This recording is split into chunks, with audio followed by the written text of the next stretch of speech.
Olá, está no ar o programa Direito e Globalização, que você pode assistir pelos canais 9 da NET, 186 da Digital e 8 da Vivo TV.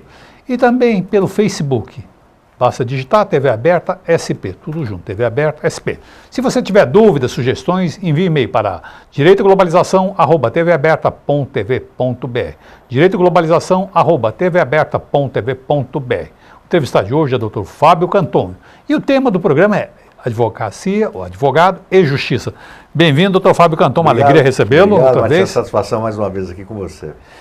Hoje você escolheu um tema, Advogado e Justiça. O que você tem a nos dizer sobre essa relação, advogado e justiça? Na verdade, Martim, tem algumas questões novas hoje que nós estamos na época de mediações, arbitragens, conciliações, enfim, que diz respeito à presença do advogado nesses procedimentos. O tribunal tem montado no estado todo de São Paulo, aquele SEJUSC, os Centros de Conciliação, e não raras vezes tem atuado sem a presença de advogado. Nós temos atuado permanentemente junto ao Tribunal de Justiça, tivemos reuniões, inclusive, com o Tribunal e com o CNJ, levando exatamente essa observação da imprescindibilidade do advogado nos procedimentos todos de soluções de conflitos. De modo que nós, advogados, a nossa entidade, o OAB, não é contra formas alternativas de solução de conflito. Que, ao contrário. Ao contrário, elas são mais rápidas, elas auxiliam no judiciário, quer dizer, todas em funcionamento levam à solução mais rápida dos conflitos, dos litígios, com formas alternativas, mas é preciso observar a presença obrigatória de advogado em todos esses segmentos. Quer dizer, não é possível. Nós temos até, e eu relatei inclusive em reunião no Tribunal de Justiça, junto com o CNJ, casos já que começam a existir de anulação de acordos feitos sem a presença de advogado. Quer dizer, acordos que transferem a totalidade de patrimônio de um cônjuge para outro em caso de separação. Que é vedado por lei. O que é um absurdo até. E assim, isso é homologado. Se não fere a lei, fere o bom senso. E aí a pessoa fala, mas eu não sabia que eu tinha direito. Por quê? Porque não tem orientação técnica.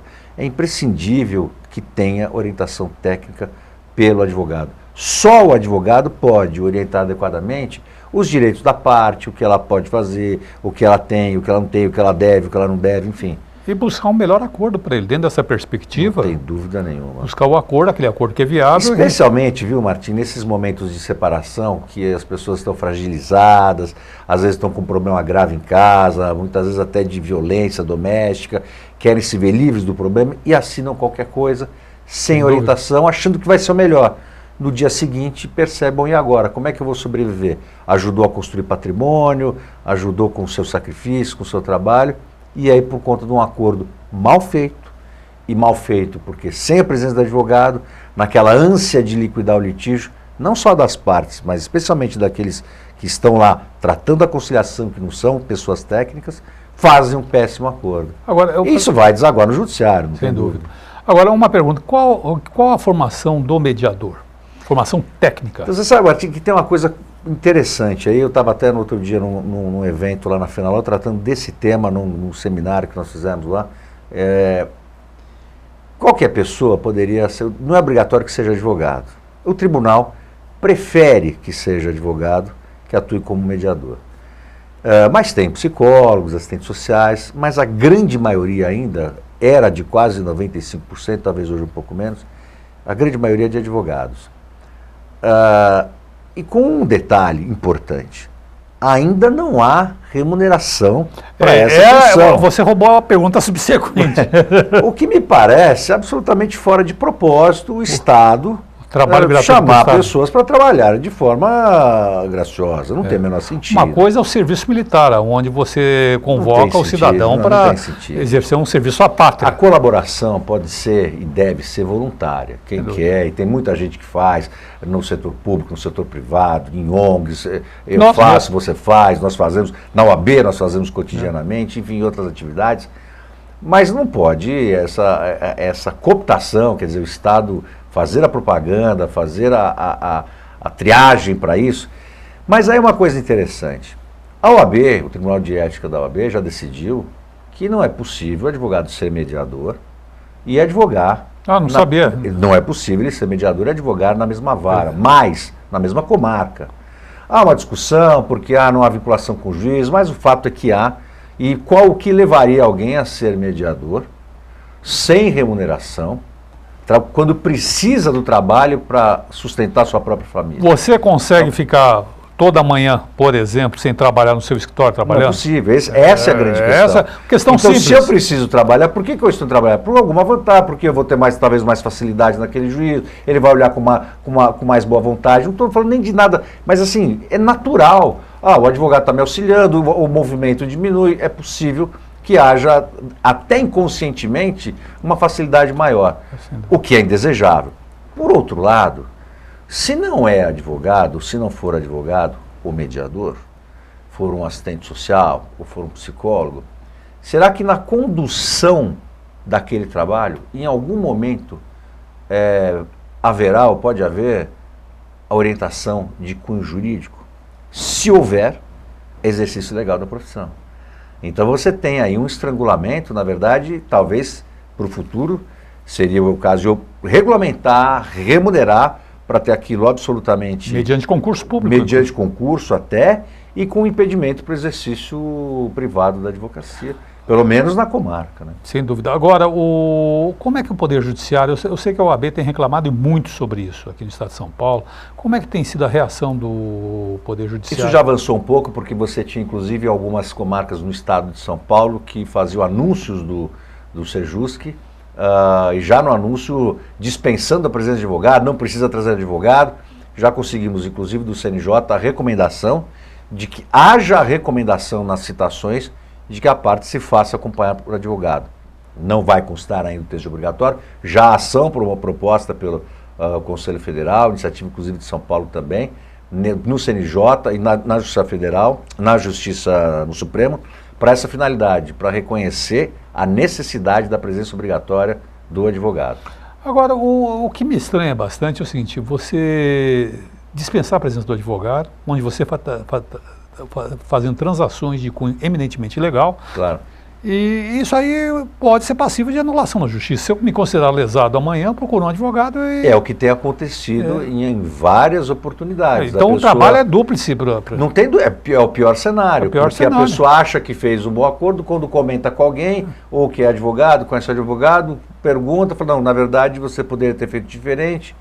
E aí vai partir para anulação, porque não tinha orientação técnica. E pode, inclusive, quanto ao tal do mediador, porque não tem imunidade de jurisdição. E ouço até, Martim, de juízes mais experientes que preferem, inclusive, tratar dessas questões quando vão fazer a homologação, quando as partes estão acompanhadas de advogados, que queira ou não, claro, é mais um agente legalmente habilitado para isso, olhando aquele processo e garantindo também legalidade naquele procedimento.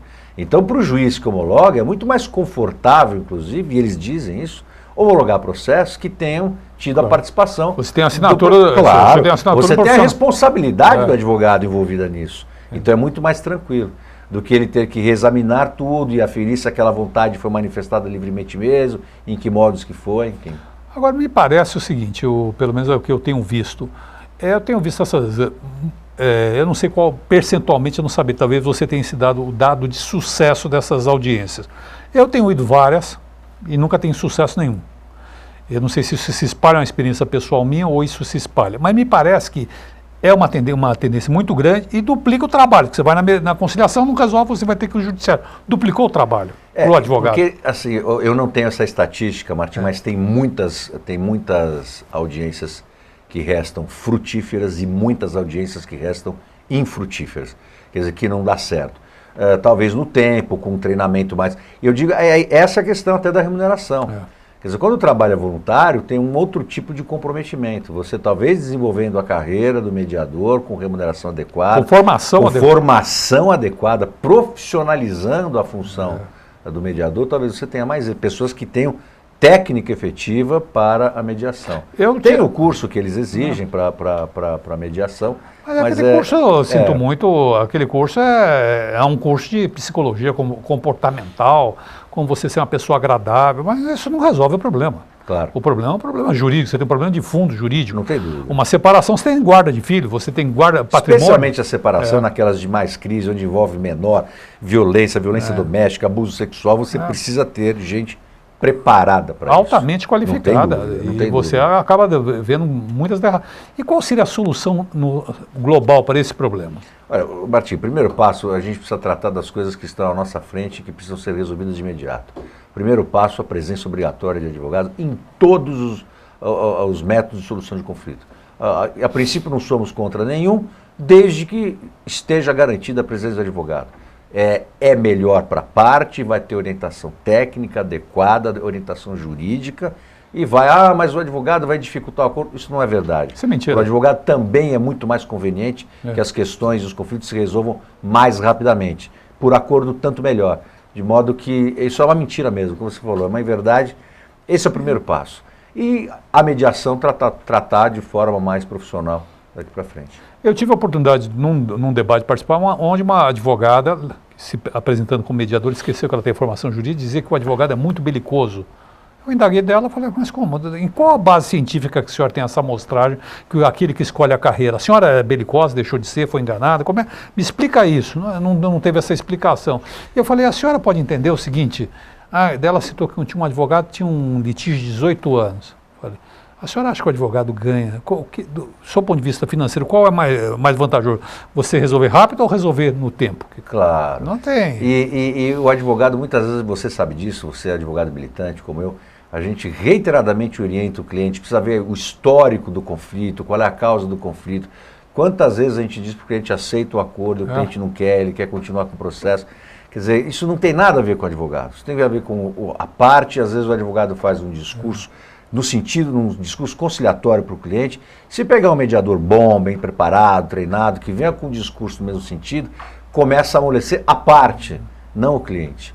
Né? A parte, não o advogado.